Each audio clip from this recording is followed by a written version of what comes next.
Bueno, hola, soy Geda. Acá voy a mostrarles lo que sé de pesca. Bueno, este es el señuelo patadilla, este otro patadilla que es el de rana y este patadado. Ven que tiene una boquita. Este es el señuelo, es patadilla. Bueno, lo voy a poner, lo voy a enganchar, que es patadilla este. Bueno, es de Uruguay. Lo enganchamos así. Acá está el señuelo de rana.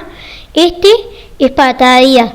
Bueno, como ven acá, esto se puede hinchar. Cuando le muerde el pez, le enganchan estos dos anzuelos de aquí y bueno, se engancha en la boca. Y este sí es patadado. Ven que tiene la boquita que es para abajo, significa que va para abajo por la boca. Y bueno, mi nombre es Geda.